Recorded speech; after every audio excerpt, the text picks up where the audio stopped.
अयोध्या की मिल्कीपुर सीट पर भी उपचुनाव का रास्ता अब साफ हो गया है, जिसके कारण मिल्कीपुर में चुनाव टल गया था।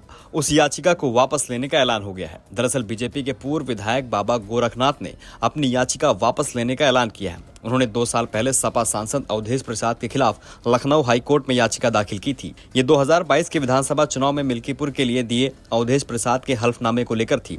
तब सपा के अवधेश प्रसाद ने इस सीट से जीत दर्ज की थी। दूसरे नंबर पर बीजेपी के बाबा गोरखनाथ रहे थे। दरअसल यूपी की 10 विधानसभा सीटों पर उपचुनाव होने हैं, लेकिन चुनाव आयोग ने सिर्फ 9 सीटों पर चुनाव की तारीखों का ऐलान किया था।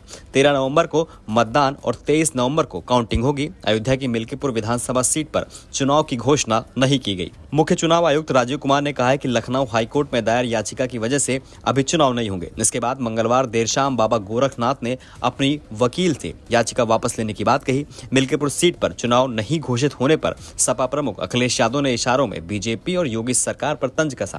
उन्होंने एक्स पर पोस्ट में लिखा है, जिसने जंग टाली है समझो उसने जंग हारी है। उन्होंने इस पोस्ट में ना तो मिल्कीपुर सीट का नाम लिया और ना ही बीजेपी का। अब आपको बता देते हैं कि गोरखनाथ बाबा है कौन।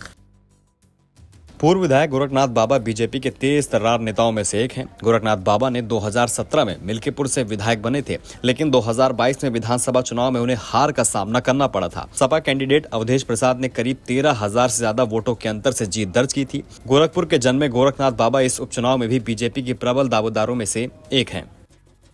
चुनाव आयोग के फैसले के बाद मंगलवार देर शाम अयोध्या के सांसद अवधेश प्रसाद ने कहा है, मिल्कीपुर में उपचुनाव कराना चाहिए था। बीजेपी घबरा गई है, मिल्कीपुर से सपा ही जीतेगी। वहीं इन सब पर हमारे संवाददाता अशोक तिवारी ने गोरखनाथ बाबा से बात की है। क्या कुछ उन्होंने कहा है, आप सुनिए। गोरखनाथ जी बोल रहे हैं? जी बोल रहा हूँ गोरखनाथ। नमस्कार, मैं अशोक तिवारी बोल रहा हूँ न्यूज़ 24 चैनल लखनऊ से। ठीक, नमस्ते भैया जी, आदेश करें। गोरखनाथ जी ये बताइए, ये जो मिल्कीपुर वाली याचिका आपने दायर की थी, इसमें क्या आप निर्णय लेने जा रहे हैं आगे?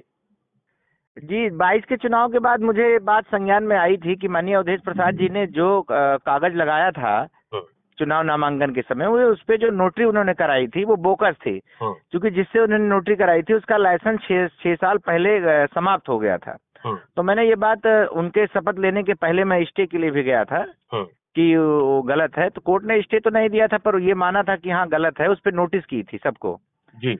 तो ये मामला चल रहा था। परंतु जब उन्होंने इस्तीफा दे दिया तो वो शून्य हम लोग समझे, हमने विधिक राय ली तो ये हुआ कि भाई अब तो वो शून्य हो गया, वहां चुनाव होगा। तो एक तरह से कल जब निर्णय आया तो हम लोग उससे काफी दुखी भी हुए, क्योंकि हम लोग बहुत मेहनत कर रहे थे वहां। पर कोई नहीं, हम लोग अब कोर्ट जा रहे हैं, आज जाएंगे अपने अधिवक्ताओं के साथ और उस याचिका को वापस कर लेंगे, विड्रॉ कर लेंगे।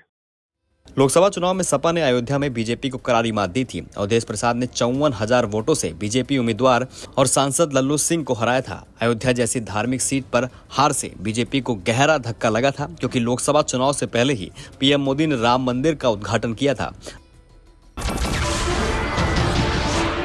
नमस्कार, मैं हूं मानक गुप्ता। अगर आपको हमारा ये वीडियो पसंद आया हो तो इसे लाइक और शेयर जरूर करें, और हाँ, हमें सब्सक्राइब और फॉलो करना ना भूलें, ताकि आप देश और दुनिया की कोई खबर मिस ना करें। तो जुड़े रहिए हमारे साथ और देखते रहिए न्यूज़ 24।